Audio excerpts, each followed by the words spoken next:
Hi, welcome to my channel. இன்றைக்கி வந்து நம்ம என்ன பார்க்க போகிறோம் அப்படின்னா, ஒரு சூப்பரான ஹெல்த்தியான ரெசிபி தான் பார்க்க போகிறோம். வாங்க எப்படி செய்கிறதுன்னு பார்க்கலாம். ஃபஸ்ட்டு வந்து ஒரு பேன் எடுத்துக்கோங்க. அதில் வந்துட்டு ஒரு கப் அளவுக்கு கருப்பு உளுந்து எடுத்துக்கோங்க. கருப்பு உளுந்து வந்துட்டு எடுத்துகிட்டு நல்லா அதை வந்து மிதமான சூட்டில் அதை வறுத்து எடுத்துக்கலாம்.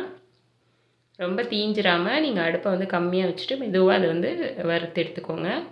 லைட்டாக உங்களுக்கு அந்த இது கலர் சேஞ்ச் ஆகிற மாதிரி இருக்கும். பார்த்திங்கன்னா தெரியும், கலர் வந்து நல்லா சேஞ்ச் ஆகிடுச்சு. ஆனால் கருகிடக்கூடாது. ஸோ இந்த டைமில் வந்துட்டு நீங்கள் இதை எடுத்து இன்னொரு பாத்திரத்துக்கு மாற்றி வச்சுக்கோங்க. அது நல்லா ஆறட்டும். அதே பேனில் வந்துட்டு நீங்கள் எந்த கப்பில் எடுத்தீங்களோ அதிலே ஒரு 1/4 கப் அளவுக்கு அரிசி எடுத்துக்கோங்க. பச்சரிசி எடுத்துக்கோங்க. அதையும் வந்துட்டு நீங்கள் அடுப்பு கம்மியாக வச்சுட்டு நல்லா வறுத்து எடுத்துக்கோங்க. நல்லா அது பொரிஞ்சு வரணும் அரிசி வந்துட்டு.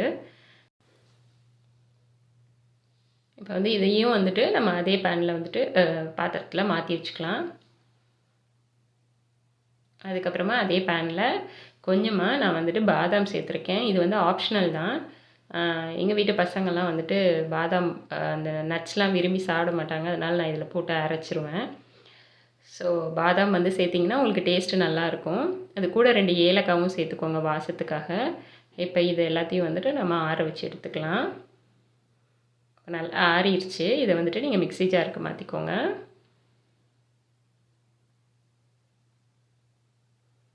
நான் வந்து சின்ன ஜாரில் தான் போட்டு அரைக்கிறேன். அதுதான் வந்துட்டு நல்ல ஃபைன் பவுடராக கிடைக்கும் அதுக்காக. ஸோ நல்லா வந்துட்டு நீங்கள் கொரகொரப்பாக இல்லாமல் நல்ல ஃபைன் பவுடராக அரைச்சி எடுத்துக்கோங்க. பார்த்திங்கனாலே தெரியும், நல்லா அரைச்சிட்டேன். இது மாதிரி நீங்கள் அரைச்சி வச்சுட்டு நீங்கள் ஸ்டோர் பண்ணி வச்சுட்டு உங்களுக்கு வேணுங்கும்போது நீங்கள் அப்பப்போ கூட செய்யலாம்.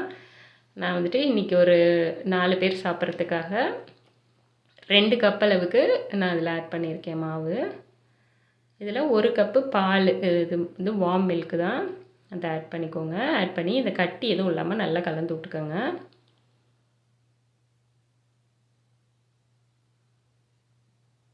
இப்போ நல்லா கலந்தாச்சு.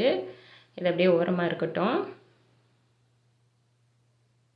நெக்ஸ்ட் வந்துட்டு நீங்கள் கஞ்சி எந்த பாத்திரத்தில் செய்ய போகிறீங்களோ அந்த பாத்திரத்தை எடுத்துக்கோங்க. அதில் வந்துட்டு 3 கப் அளவுக்கு நான் வந்து தண்ணி சேர்க்குறேன்.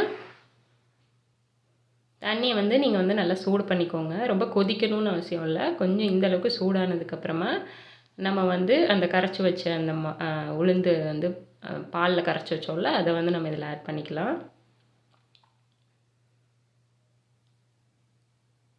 எல்லாத்தையும் நல்லா கலந்து விட்டுக்கோங்க.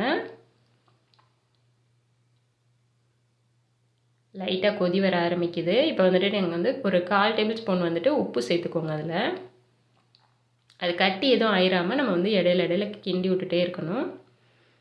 எல்லாம் உங்களுக்கு வந்து அடியில் கட்டி ஆயிரும். இப்போ நல்லா கொதிச்சு வர ஆரம்பிச்சிருச்சு. இந்த டைமில் வந்துட்டு நீங்கள் வந்து வெல்லம், அப்படி இல்லைன்னா சர்க்கரை, அப்படி இல்லைன்னா நாட்டு சர்க்கரை எது வேணால் சேர்த்துக்கோங்க. நான் வந்து இன்றைக்கி வெல்லம் தான் சேர்க்குறேன்.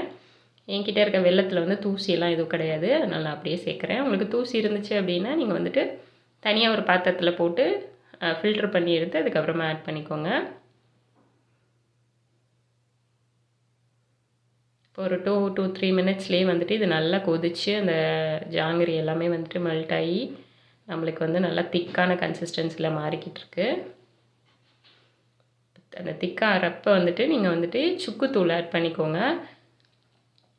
எப்போதுமே வெல்லம் சேர்த்தாலே வந்துட்டு ஏலக்காயும் சுக்கும் சேர்த்துக்கணும், அப்போ தான் நல்லது. இப்போ வந்துட்டு இப்போ நம்ம எல்லாமே நல்லா கொதி வந்துருச்சு. கன்சிஸ்டன்சியே வந்து நல்லா மாறி வந்துருச்சு. கடைசியாக வந்துட்டு நீங்கள் திருவுன தேங்காய் வந்து ஆட் பண்ணிக்கோங்க. உங்களுக்கு வேணுங்கிற அளவு ஆட் பண்ணிக்கோங்க. நான் வந்து ஒரு 3லேருந்து 4 டேபிள் ஸ்பூன் ஆட் பண்ணியிருக்கேன்.